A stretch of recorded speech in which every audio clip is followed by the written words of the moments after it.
Student, आज का हमारा टॉपिक है क्लोराम्फेनिकोल। ये एक एंटीबायोटिक है। तो पहले मैं एंटीबायोटिक्स के बारे में बता देती हूँ कि एंटीबायोटिक्स जो होते हैं वो क्या होते हैं। तो antibiotics are the drugs which stop the growth of bacteria या विच किल द बैक्टीरिया। ठीक है। और अगर इन्फेक्शन जो है वो बैक्टीरिया से कॉज होता है तो एंटीबायोटिक्स जो हैं वो या तो उनकी ग्रोथ को इनहिबिट कर देंगे या उनको मार देंगे बैक्टीरिया को। तो वो ड्रग्स जो हैं वो एंटीबायोटिक्स कही जाती हैं। तो एंटीबायोटिक्स भी बैक्टीरिया से ही ऑब्टेन किए जाते हैं। ठीक है। एंटीबायोटिक्स खुद भी बैक्टीरिया से ही ऑब्टेन किए जाते हैं और बैक्टीरिया को ही किल करने के काम में आते हैं।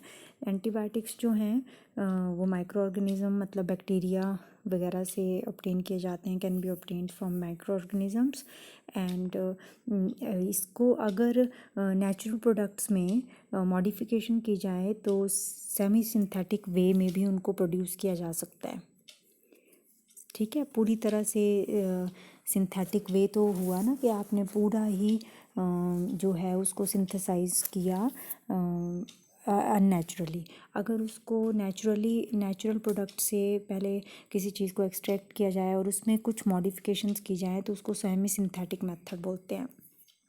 ठीक है। तो एंटीबायोटिक्स जो हैं they can be produced by modification of natural product, और उनको जो है केमिकली भी सिंथेसाइज किया जा सकता है। ठीक है।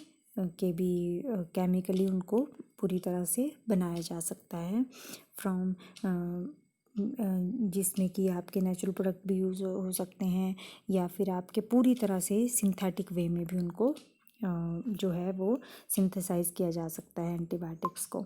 तो एंटीबायोटिक्स के लिए और एक चीज़ जो आपको जाननी ज़रूरी है, जैसे हमने बोला ना कि एंटीबायोटिक्स जो हैं या तो बैक्टीरिया की ग्रोथ को इनहिबिट कर देंगे, रोक देंगे, ग्रोथ नहीं होने देंगे बैक्टीरिया की, या फिर बैक्टीरिया को मार ही देंगे। ठीक है, जिससे इन्फेक्शन हो रहा है। तो इस बेस पे एंटीबायोटिक्स जो हैं वो दो तरीके के हैं, एक बैक्टीरिसिडल और एक बैक्टीरियोस्टैटिक। ये इम्पॉर्टेंट है। तो बैक्टीरिसिडल क्या होते हैं? बैक्टीरिसिडल वो एंटीबायोटिक हैं दैट किल द बैक्टीरिया। ठीक है। और the antibiotics do stop the growth of bacteria are known as bacteriostatic. ठीक है। अब एंटीबायोटिक्स जो हैं वो किस तरह से बैक्टीरिया की ग्रोथ को रोकते हैं या किस तरह से उनको किल करते हैं, तो उसमें जो है या तो एंटीबायोटिक्स जो हैं वो क्या कर देंगे कि बैक्टीरिया की प्रोटीन सिंथेसिस को रोक देंगे। किसी की भी अगर प्रोटीन सिंथेसिस रुक जाती है, इवन इंडिविजुअल्स की भी प्रोटीन सिंथेसिस अगर रुक जाती है तो कुछ टाइम के बाद वो इंडिविजुअल जो है वो मर जाता है या फंक्शन करना बंद कर देता है। तो एंटीबायोटिक्स भी क्या करते हैं? बैक्टीरिया की प्रोटीन सिंथेसिस को इनहिबिट कर देते हैं। ठीक है। प्रोटीन सिंथेसिस को इनहिबिट कर देंगे और इसमें हमारा जो हम आज का टॉपिक है क्लोराम्फेनिकोल, वो इसी कैटेगरी में फॉल करता है कि बैक्टीरिया की प्रोटीन सिंथेसिस को ही रोक देता है क्लोराम्फेनिकोल। ठीक है। और क्या कर सकते हैं एंटीबायोटिक कि न्यूक्लिक एसिड सिंथेसिस को रोक देंगे, न्यूक्लिक एसिड ही नहीं बने। ठीक है। और फिर न्यूक्लिक एसिड से क्या बनते हैं बच्चा? आरएनए डीएनए बनते हैं ना, तो फिर वो भी नहीं बनेंगे, तो उससे भी आपका बैक्टीरिया जो है वो किल हो जाएगा या उसकी ग्रोथ जो है वो रुक जाएगी। या थर्ड वे हो सकता है कि सेल वॉल सिंथेसिस इनहिबिशन, मतलब सेल वॉल ही बनना बंद हो जाए, सेल वॉल ही ना बने। ठीक है। जैसे पेंसिलिन होता है तो उसमें बैक्टीरिया की सेल वॉल ही रप्चर हो जाती है पेंसिलिन देने पे, तो बैक्टीरिया के पास सेल वॉल ही नहीं होगी तो फिर वो बैक्टीरिया नहीं ना रहेगा, है ना। बैक्टीरिया के लिए तो सेल वॉल होना ज़रूरी है। फिर उसके अंदर राइबोसोम, न्यूक्लियस, जो भी सेल के यूनिट्स होते हैं वो प्रेजेंट होते हैं, तो वो सारे सेल वॉल के अंदर होते हैं, है ना। तो cell wall inhibition, synthesis inhibition से भी एंटीबायोटिक काम करते हैं। फिर उसके बाद आ जाता है कि अगर ओवरडोज दे दी जाए एंटीबायोटिक्स की तो जो है वो फिर ओवरडोज दे दी जाए या फिर आपको बार बार वही एंटीबायोटिक दी जाए, है ना। तो बोलते हैं ना कि भी बहुत ज़्यादा एंटीबायोटिक्स नहीं खाने चाहिए, फिर उनका असर होना बंद हो जाता है बॉडी के ऊपर।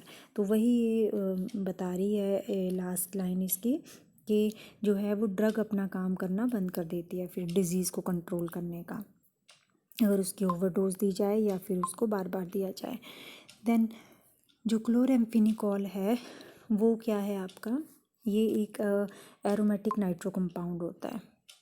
एरोमेटिक नाइट्रो कंपाउंड, एरोमेटिक मतलब बेंजीन रिंग होनी ज़रूरी है इसमें, और नाइट्रो मतलब नाइट्रो ग्रुप होना ज़रूरी है। तो बाकी जो भी ग्रुप हो और भी होंगे उसमें ग्रुप, अभी हम करेंगे उसकी स्ट्रक्चर, ठीक है। सेकंड इज़, ये एक एक नंबर के क्वेश्चन के लिए बेटा इंपॉर्टेंट होते हैं कि सबसे पहले जो है इसको किससे आइसोलेट किया गया था, from the culture of Streptomyces venezuelae. तो ये जो है ये कल्चर जो था वो सॉइल का था, मतलब सॉइल जो है वो ली गई और उसका कल्चर बनाया गया, और उससे जो है ये बैक्टीरिया जो है, सॉरी ये एंटीबायोटिक जो है उसमें प्रेजेंट बैक्टीरिया से आइसोलेट किया गया, ठीक है।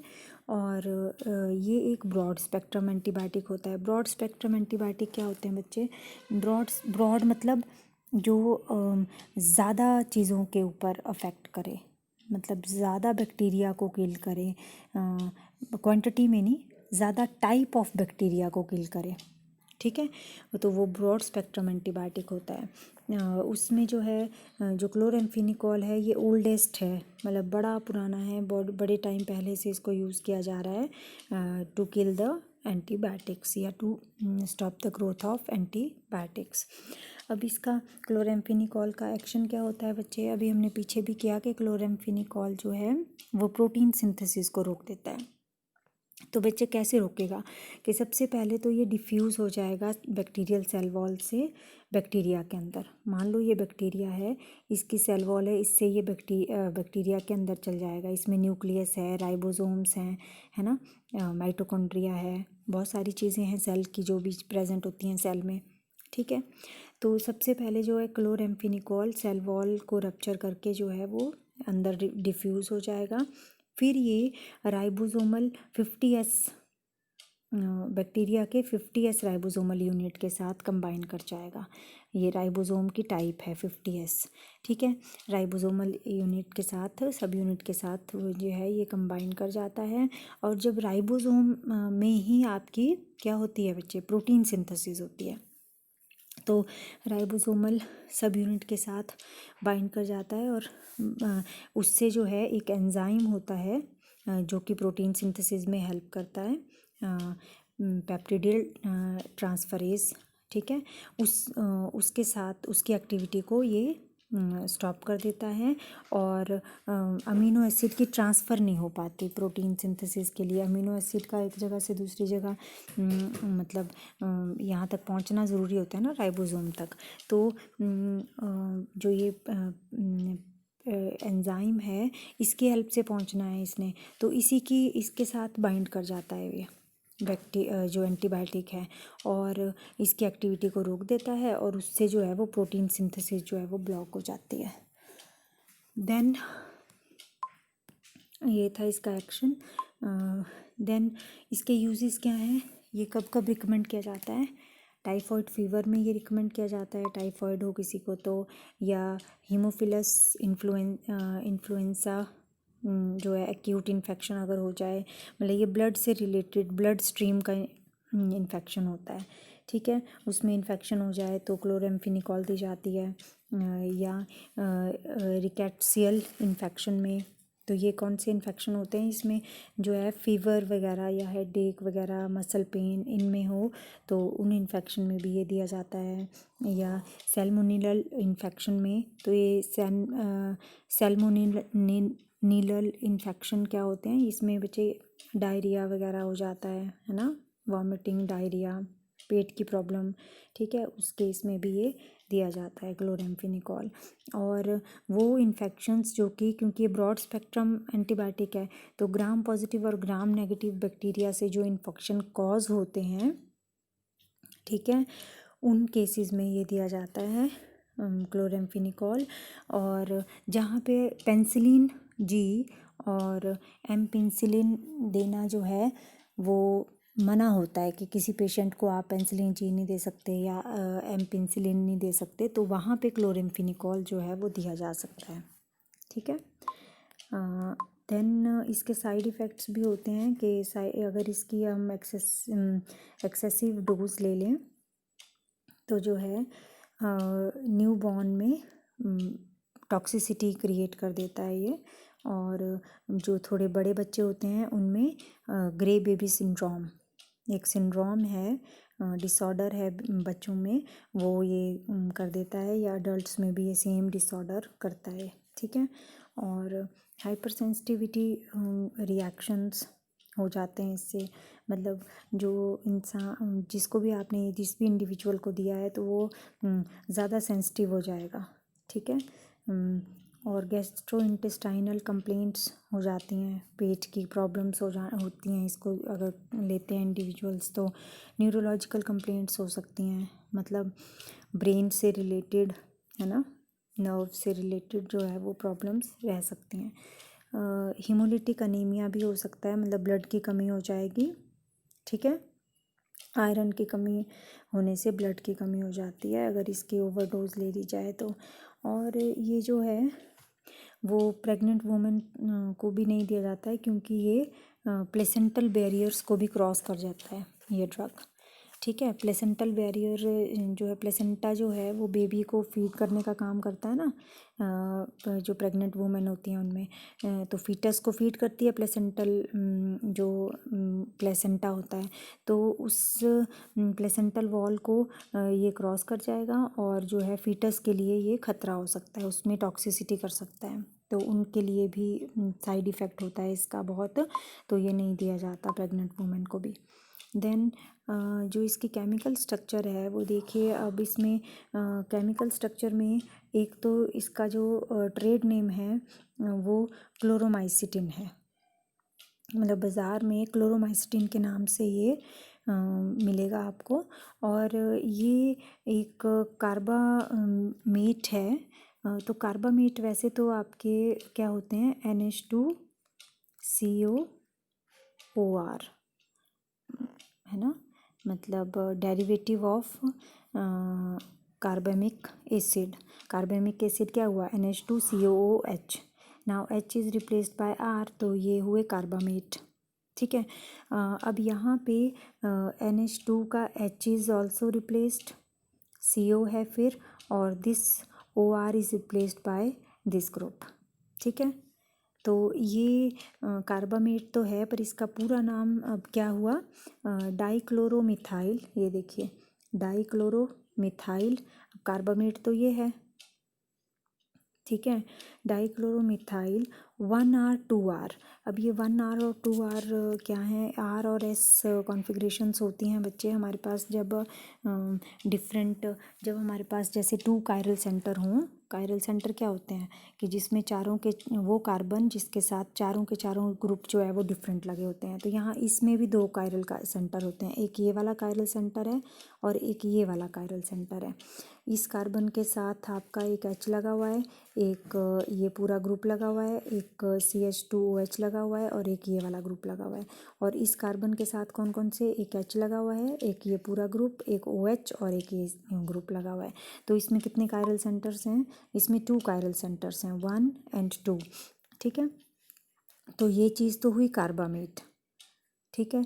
और डाइक्लोरो कहाँ से हुआ, डाइक्लोरोमिथाइल, ये हुआ डाइक्लोरोमिथाइल 1R 2R। अब इसमें जो है वो फर्स्ट यहाँ पे 1 और 2R 1,3 डाईहाइड्रोक्सी, ठीक है, 1 और 3 पोजीशन पे डाईहाइड्रोक्सी है। और यहाँ पे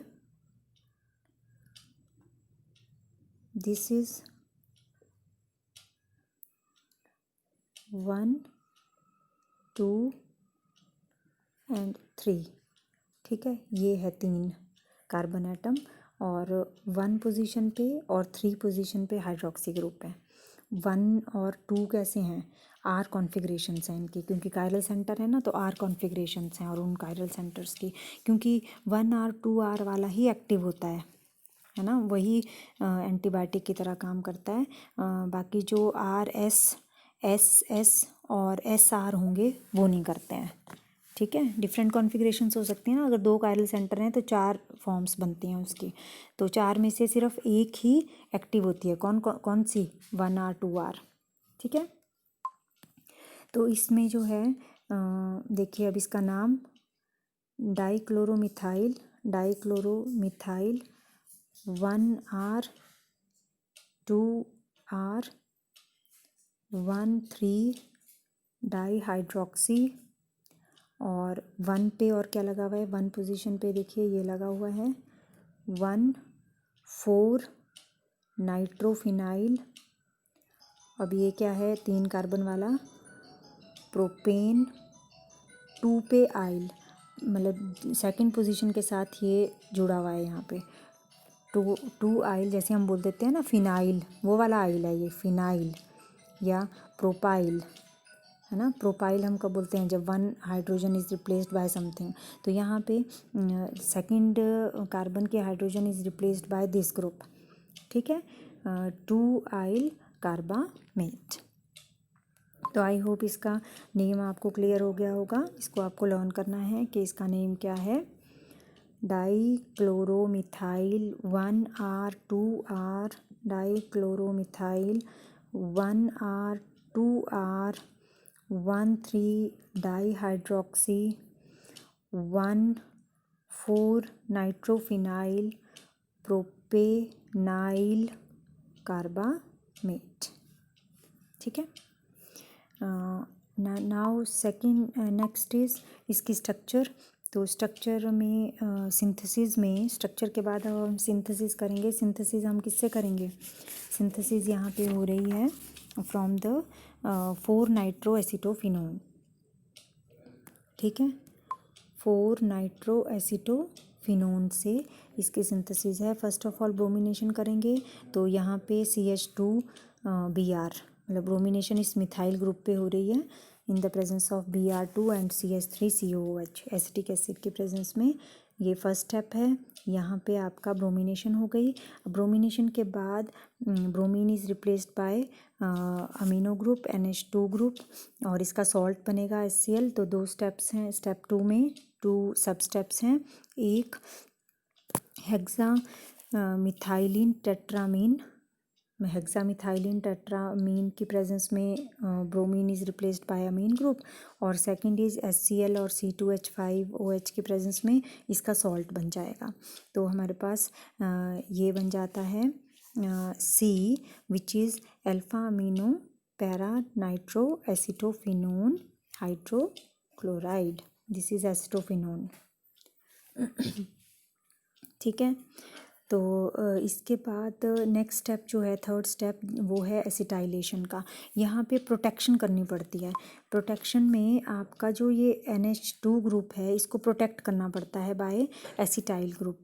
बिगर ग्रुप से हम प्रोटेक्ट कर देते हैं ना, ताकि ये रिमूव ना हो और बाकी रिएक्शन करने में हमें हेल्प मिल जाए। तो एसिटाइलेशन में जब हम इसकी प्रोटेक्शन करेंगे, तो आपका जो ये वाला ग्रुप है, it is in this H is replaced by COCH3। ठीक है, एसिटिक एनहाइड्राइड की प्रेजेंस में एसिटाइलेशन कर रहे हैं। एंड देन स्टेप 4 में हाइड्रोक्सी मिथाइलेशन होती है। हाइड्रोक्सी मिथाइलेशन जो है, हाइड्रोक्सी मिथाइल ग्रुप ये है CH2OH। ठीक है, तो यहाँ पे जो 1 कार्बन, इस कार्बन के साथ 2 H लगे हैं, 1 H is replaced bye CH2OH। ठीक है, और हाइड्रोक्सी मिथाइलेशन जो है वो फॉर्मेल्डिहाइड की प्रेजेंस में होती है in the presence of aqueous sodium, this is your sodium carbonate. ठीक है, इसकी प्रेजेंस में जो है हाइड्रोक्सी मिथाइलेशन हो रही है। नेक्स्ट स्टेप जो है रिडक्शन का स्टेप है और ये सिलेक्टिव रिडक्शन है। सिलेक्टिव रिडक्शन मतलब रिडक्शन तो आपकी यहाँ पे भी हो सकती है, CO यहाँ पे भी लगा हुआ है, नाइट्रो ग्रुप की भी रिडक्शन हो सकती है, यहाँ पे अल्कोहल की भी रिडक्शन हो सकती है, कोई भी ग्रुप रिड्यूस हो सकता है। लेकिन अगर हम मियरवन पॉन्ड्रोफ वाले रिडक्शन करते हैं, मियरवन पॉन्ड्रोफ वाले रिडक्शन जो है मियरवन पॉन्ड्रोफ वाले रिड्यूसिंग एजेंट की प्रेजेंस में की जाती है, तो वो सिलेक्टिव होती है।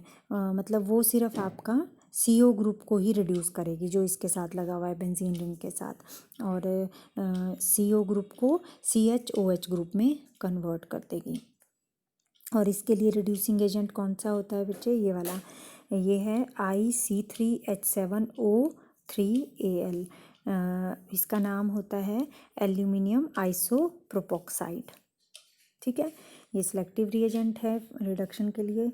Then next 6 step is hydrolysis. तो जब हमारी यहाँ पे रिडक्शन भी हो गई, अब हमने जो प्रोटेक्ट किया हुआ था ग्रुप, ये वाला ग्रुप हमने प्रोटेक्ट किया था ना, अब उसकी हम हाइड्रोलिसिस कर देंगे इन द प्रेजेंस ऑफ HCl, और ये ग्रुप जो है वो फ्री हो जाएगा, NH2 ग्रुप।